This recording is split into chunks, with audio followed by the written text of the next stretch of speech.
청지기에 우리 상기제일 또 이렇게 오셔서 진심으로 환영합니다. 모시기 힘든 게 아니라 불러주지 않았습니다.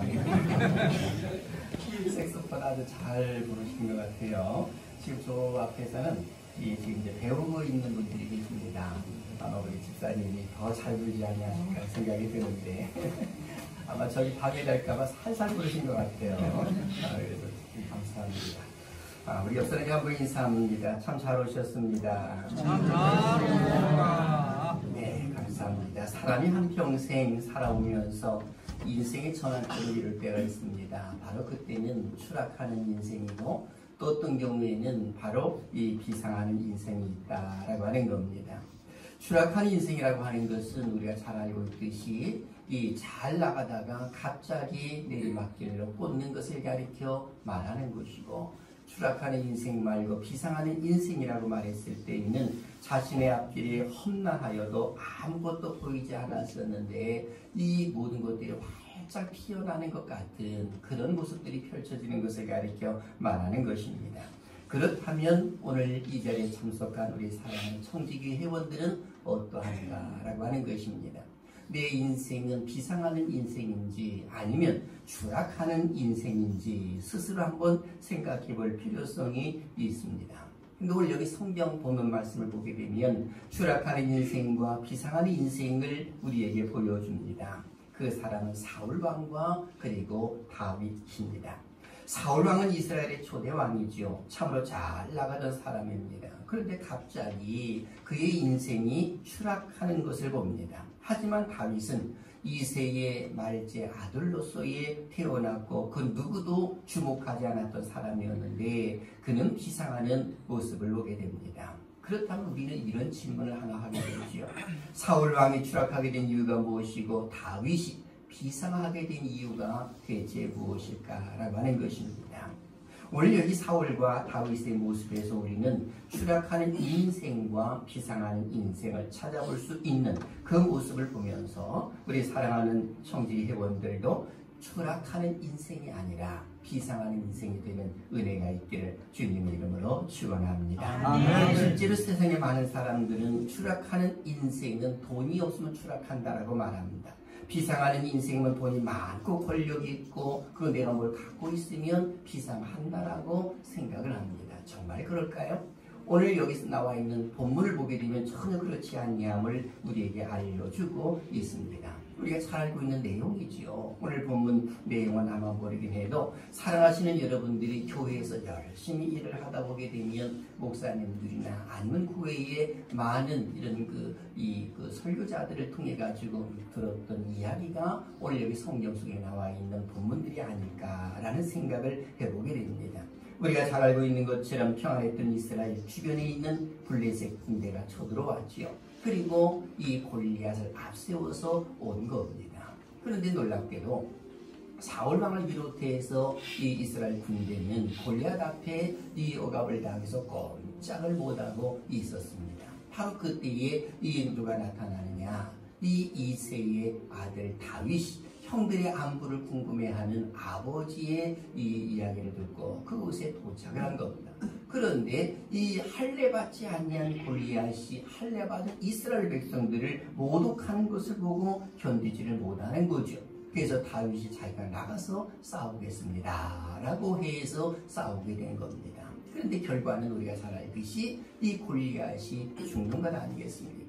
그리고 이스라엘 백성들에게는 커다란 기쁨이죠. 구원이 얻어졌기 때문에 그런 겁니다. 그런데 문제는 그 다음에 일어난 겁니다. 사무엘상 18장 7절을 보니까 사람들이 노래를 부르는데 여인들이 뛰놀며 노래하여 이르되 사울이 죽인 자는 천천히요 다윗은 만만이로다 라고 하면서 사울왕과 그리고 다윗을 비교했던 것입니다. 이 비교로 인하여서 이 사울왕이 대단히 기분이 나쁜 것이거든요. 자기는 왕인데 자기는 천천히고 이 다윗이라고 하는 이 소녀는 만만이라고 하니까 여기에 대하여서 사울 왕이 기분이 안 좋은 겁니다. 바로 이것을 기점으로 해서 추락하는 인생이 사울이 되고 비상하는 인생이 다윗이 되더라라고 하는 것입니다.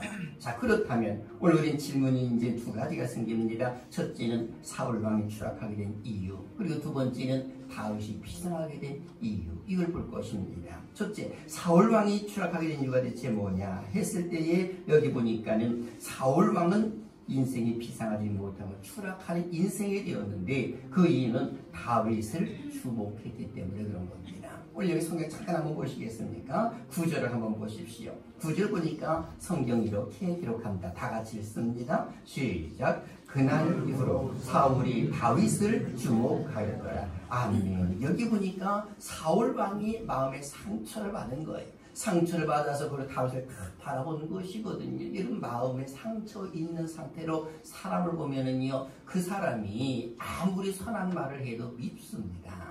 그래서 여러분들도 가정에서 부부가 막 싸우잖아요. 그러면 아내가 이 아들이 아빠를 닮았어요. 그럼 밥을 먹어도 밉잖아요. 그리고 모르시는가 보다.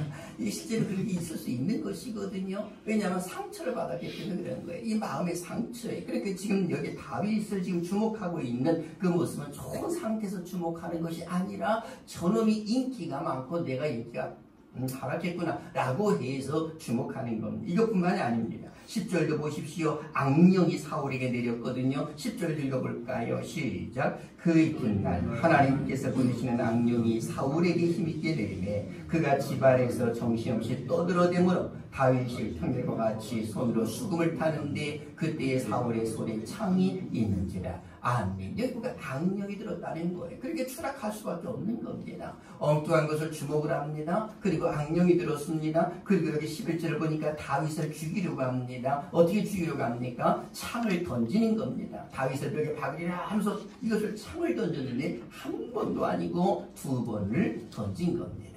그리고 더 나아가서는 13절 보니까 다윗이 멀리 떠나게 하는 것이거든요. 여러분, 사랑하는 사람이나 실력 있고 힘이 있고 잘하는 사람은 내쫓는 게 아니에요. 옆에 두는 겁니다. 그래야만이 그 공동체가 살아나는 것이거든요. 그런데 지금 사울 왕은 이 훌륭한 다윗을 옆에 둘 생각을 아니하고 13절을 보세요. 그러므로 사울이 그를 자기 곁에서 떠나게 하고 라고 하면서 그를 천부장으로 삼매 그가 백성 앞에 출입했다라고 기록되어 있습니다. 멀리 내보냈다는 겁니다. 자기 옆에 두지 않냐고 내보낸 거죠. 그럼 왜 사울이 이러한 행동을 했을까요? 이유는 하나입니다. 감정을 조절하지 못했기 때문에 그런 겁니다. 감정 조절을 못하게 되면 우리는 하나님의 일을 잘 감당해내지를 못하는 것입니다. 사울왕이 그랬거든요. 다윗이 자기를 위해서 음악을 연주해 주는데도 그게 미운 거예요. 그러니까 자기 사위가 되었는데도 그것이 미운 겁니다. 이유는 감정 조절을 못했기 때문에 그런 거죠. 자기 자신을 위해서 적을 물리쳐 주고 그리고 생명을 내걸고 나가서 싸워 주었는데도 이게 미운 거예요. 왜요? 마음에 상처가 있는 상태에서 이 다윗을 바라보기 때문에 그러한 것입니다. 그러니 감정 조절을 못한 이 사울왕 추락할 수밖에 없는 겁니다. 그리고 두 번째, 다윗이 비상하게 된 이유가 뭐냐? 원래 여기 성경 분명히 말씀합니다. 다윗은 골리앗을 무너뜨린 후에 두 가지가 따라왔습니다. 첫째, 사울왕의 시기심입니다. 그리고 두 번째, 백성들의 인기거든요. 백성들의 환호입니다. 이 두 가지가 따라왔습니다. 그렇다면 사울왕의 시기심을 받았고 백성들의 환호를 받았을 때에 이 사랑하시는 여러분들 같으면 어떻게 하실 것 같습니까? 다윗 같은 경우에는 이 사울왕의 시기심을 받아도 자기 감정을 조절을 했고 백성들의 환호를 받아도 자기 자신을 조절을 참 잘했습니다. 하나님이 이걸 기뻐하시는 거예요. 그래서 성경은 이렇게 지혜롭게 행동한 것을 기록을 하는데 여기 보니까 여호와께서 다윗과 함께 하셨다라고 기록합니다. 12절을 보세요. 여러분의 모습인 줄 알고 같이 읽습니다. 시작. 여호와께서 사울을 떠나 다윗과 함께 계심으로 사울이 그를 두려워하니라. 아멘. 누가 함께 하셨어요? 하나님이 함께 하신 거예요. 하나님이 함께 하시니까 그가 비상할 수밖에 없는 거죠. 그것뿐만이 아닙니다. 14절을 보세요. 다윗이 그의 모든 일을 어떻게 했다고요? 지혜롭게 행하니라. 저는 우리 사랑하는 청지기 회원들이 다 지혜롭게 모든 일을 잘 감당해내는 은혜가 있기를 주님의 이름으로 축원합니다. 이런 모습이 있으니까 자연스럽게 나타나는 것이 16절 보니까 백성들의 사랑을 받는 것입니다. 그러니 다윗이 비상할 수밖에 없는 겁니다. 그리고 여기 출입하며라고 하는 16절 하반절에 보게 되면 백성을 돌봤다는 뜻이거든요. 이 백성을 돌봤다고 하는 것은 하나님신 지혜를 가지고 그 백성들을 돌보는 것. 그래서 우리가 사실 주님의 일을 한다고 했을 때 저도 주님의 일을 하지만 사랑하시는 여러분들도 주님의 일을 하고 있는 것 아니겠습니까?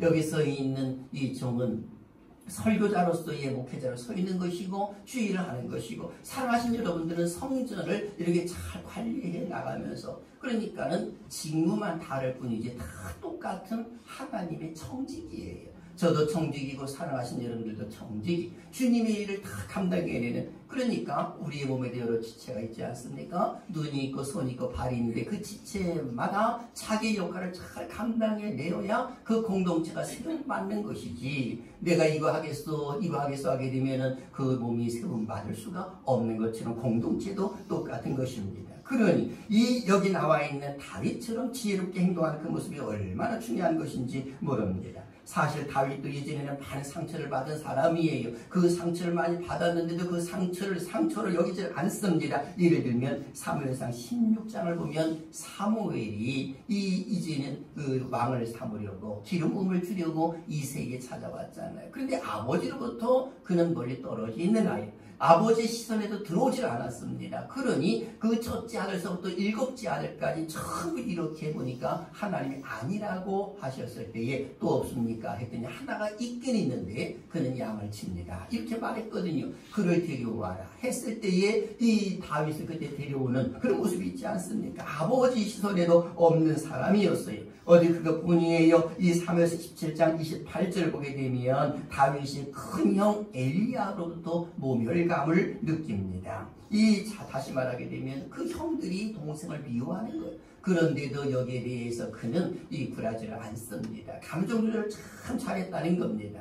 이런 다윗을 하나님이 어떻게 보셨느냐 우리가 잘 알고 있는 것처럼 사도행전 13장 22절에 내 마음에 합한 자라. 저는 이 자리에 참석한 우리 청지기 회원들 모두가 다 하나님 마음에 합한 믿음의 일꾼들이 되시기를 주님의 이름으로 축원합니다. 그래서 성경을 보게 되면 하나님이 다윗을 생각하사 다윗을 위하여 다윗 까닭이라고 하면서 성경은 기록되어 있는 것을 보게 됩니다. 사랑하시는 청지기 회원 여러분, 인생 살아오면서 나를 아프게 하고 나를 슬프게 한 사건들이 있었습니까? 2019년 한 해를 마무리하는 그 시점 가운데 아마 모르긴 해도 뒤돌아보면 가슴이 많이 아플 거예요. 저도 최근에 와가지고는 저 자신을 많이 바라보고 우리 교인들을 바라보고 그리고 우리 교인들이 떠난 사람들 올해 누가 떠났는가 이걸 한 명 한 명 다 보고 기업자들도 쭉 이렇게 보는데 참 떠나신 분들이 참 많이 있더라고요. 장례를 참 많이 치렀고 우리 교인들이 많이 가는데 감사하게도 제가 부임하고 난 이후에 우리 장로님들이 떠나지 아니하신 것을 얼마나 또 감사하게도 생각을 하고 또 기도를 했는지.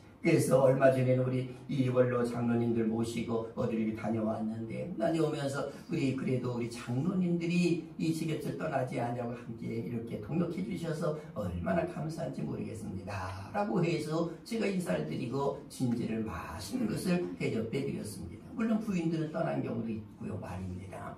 그랬더니 마음에 많은 위로를 받는 그 모습을 보았거든요. 여러분 실제로 우리는 다 똑같은 거예요. 마음의 상처 누구나 다 있을 수 있습니다. 다윗도 있을 수 있는 거예요. 주의를 하다 보면 더욱더 그게 많은 겁니다. 그런 거로 저는 이 자리에 참석한 우리 회원들에게 두 가지를 꼭 기억했으면 좋겠다는 생각을 해봅니다. 첫째, 이 지혜가 있어야 된다는 겁니다.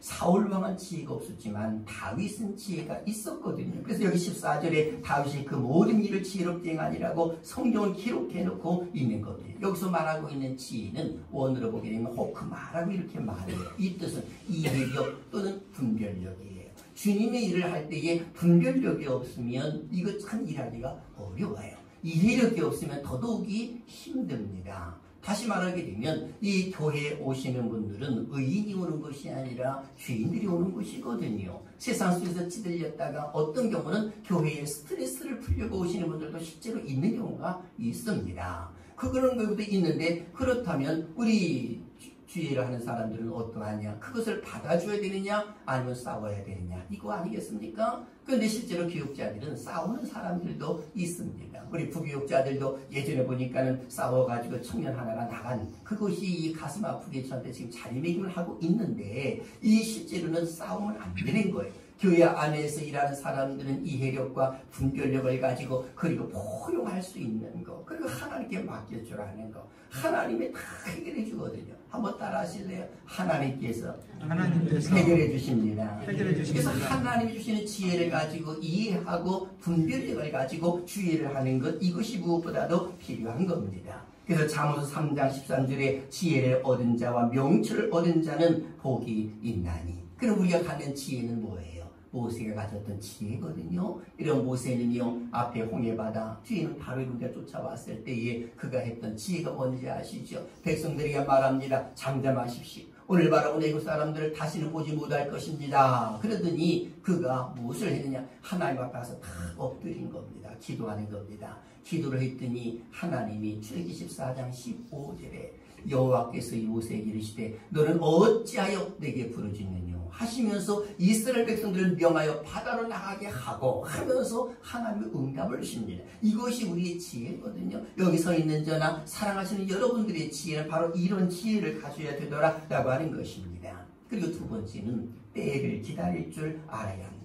원래 여기 사울왕은 자신이 판단하고 행동하는 모습을 갖습니다. 그러면서 그는 11절에 말하잖아요. 스스로 이르기를 내가 다윗을 벽에 박으리라. 이것은 자기가 판단하고 생각했다는 겁니다. 그런데 다윗은 절대로 하나님의 때를 기다렸지 그가 스스로 판단하고 자기가 행동하지를 않았습니다. 그러니까 이 다윗 같은 경우도 사울왕의 추격을 막 했잖아요. 그런데 이 사울왕을 2번씩이나 죽일 수 있는 기회가 있었습니다. 예를 들면 사무엘상 24장을 보게 되면 다윗이 동굴 속에 숨어 있었을 때 이 뒤를 보려고 사울왕이 들어왔습니다. 그때 죽일 수 있었거든요. 그런데 죽이지 않냐고 옷자락만 살짝 빼고 살려줍니다. 첫 번째 살려준 겁니다.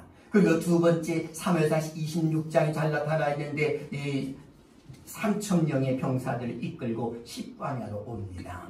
그런데 십광야 와가지고 이 장막을 다 쳤거든요. 그렇게 밤이 되어서 거기서 잠을 자는 겁니다. 그때 다윗이 자기 부하와 함께 그곳에 가서 사울왕을 죽일 수 있는 기회가 있었는데 죽이지를 않습니다. 옆에 있는 부하는 죽이자라고 말합니다. 그런데 죽이지를 아니하고 창과 물병만 살짝 가지고 옵니다. 이유는 딱 한 가지입니다. 기름 부음 받은 종이기 때문에 그렇다는 겁니다. 하나님이 알아서 할 것이지 내가 그렇게 할 수는 없다는 것이죠. 그래서 다윗은 하나님의 때를 기다린 겁니다. 때가 되니까 사울왕을 피하고 다윗을 들어쓰지 않습니까? 우리도 똑같은 것입니다. 모든 것은 때가 있음을 우리는 잊지 말아야 합니다. 봄에는 꽃이 아름답고 여름에는 바다가 아름답고 가을에는 낙엽이 아름답고 겨울에는 또 눈이 아름다운 것 아니겠습니까? 마치 우리 나에게 가장 잘 맞는 그 때가 있더라. 저는 살아신 여러분들이 그 때를 잘 분별하는 은혜가 있기를 주님의 이름으로 축원합니다. 그런 거로 우리는 나의 때가 아닌 하나님의 때를 기다릴 줄 알아야 합니다. 그래서 베드로전서 5장 6절 그러므로 하나님의 능하신 손 아래에서 겸손하라. 때가 되면 너희를 높이시리라. 아멘. 하나님께서 때가 되면 높여 주실 줄로 믿습니다. 그렇습니다. 추락하는 인생이 아니라 비상하는 인생을 살기 위해서 우리는 헛된 것에 마음을 두지 말아야 합니다. 그래서 우리는 이런 생각을 해야 하는 것입니다. 사울왕처럼 내 옆에 있는 사람을 절대로 미워해서는 안 되는 겁니다. 시기해서도 안 되는 겁니다. 오히려 사랑의 눈으로 볼 줄 알아야 합니다. 더욱이 우리 청지기원들이 이렇게 모여가지고 서로 격려하고 용기도 주고 그리고 함께 또 놀러도 다니고 또 여러 가지 모습으로 마음속에 도전도 받고 그런 모습이 있다고 한다면 얼마나 감사한 일입니까? 이거보다 더 좋은 일이 없는 거잖아요. 하나님 일을 할 때 서로 이렇게 모아가지고 함께 어떻게 교회를 좀 더 잘 섬겨나가고 하나님을 좀 더 잘 섬겨나가고 또 담임 목사가 목회를 잘 할 수 있도록 우리가 도울 수 있는 일이 대체 뭘까라고 하는 것들을 생각을 하고 서로 이야기를 하고 공유한다고 한다면 아마 목회해도 이 담임 목사님은 목회하는 데에 신바람이 날 겁니다. 저는요 잘 압니다. 관리 집사님이 잘못되면은요 교회가 어려워집니다. 그러니까 여러분들이 중심이요. 한번 따라 하실래요? 내가 중심이다. 이 우리가 중심이에요. 그 한 분 잘못 때문으로 인하여서 교회가 많이 어려워질 수도 있는 거예요. 그러면 거기서 집사님이 잘하심으로 인하여 우리 교회도 우리 김영균 집사님도 잘하고 계시거든요. 그러니까는 목사가 모든 걸 맡겨놓고도 어디를 가도 편안한 거예요. 그런데 불안하다면 안 되는 거잖아요. 뭘 맡겨놓고 어디 가도 불안하게 되면은 그거 일 못하는 겁니다. 그런데 편한 거예요. 왜 평안해요? 믿기 때문에 평안한 것이고, 그리고 모든 일을 해도 무엇을 해도 뭐 이걸 해도 뭐 어떤 걸 맡겨도 제 방에 들어왔다 나왔다 해도 모든 걸 해도 다 평안한 거예요. 걱정할 것이 아무것도 없는 겁니다. 그런 목사가 목회하는 것이 굉장히 편한 거 아니겠습니까? 우리 청지기가 다 그런 모습을 가져야 되더라라고 하는 겁니다. 사랑하시는 여러분, 우리 인생에 있어서 분기점은 누구나 갖고 있습니다. 그 분기점, 이룰 수 있는 기회가 왔을 때 사울왕처럼 추락하는 인생이 되지 말고 다윗처럼 비상하는 인생이 되어서 우리 청지기 회원들 모두가 다 가정들마다 평강이 있들고 자녀들이 더욱더 잘 되는 은혜가 있기를 주님의 이름으로 축원합니다.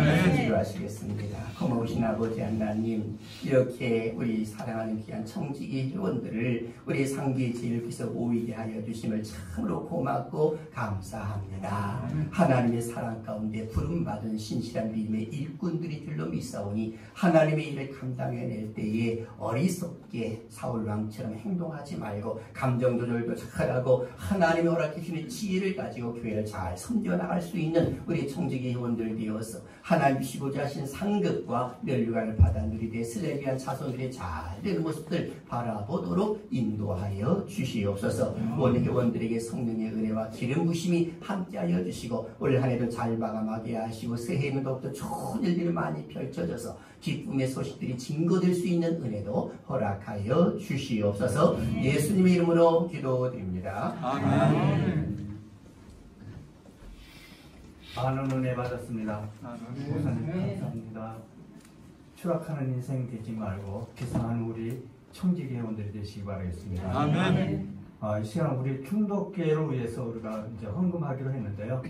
그 전체적인 광고를 이규루 집사님께서 나오셔서 광고하도록 하겠습니다. 저희들이 그 충독교회에 지난번에 그 방문을 했었습니다. 그런데 그 방문하고 돌아와서 또 태풍이 한번 지나갔는데 그 교회 그 종탑이 이렇게 쓰러졌어요. 그래서 그 사진을 보내오셨더라고요. 그래서 저희들이 조그만 힘이 되면 어떨까 하는 마음으로 저희들이 오늘 그 드리는 헌금은 전에 그쪽으로 드리기로 하고 이미 이제 저희들이 먼저 50만 원을 이미 송금을 했습니다. 그래서 여러분들이 힘 잘하는 데까지 부담 갖지 마시고 자원하신 마음으로 지금 헌금해 주시면 고맙겠습니다. 네, 다 같이 찬송가 538장 드리면서 헌금하도록 하겠습니다.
진실한 친구를 원하거든 내 마음속에 두 영접하며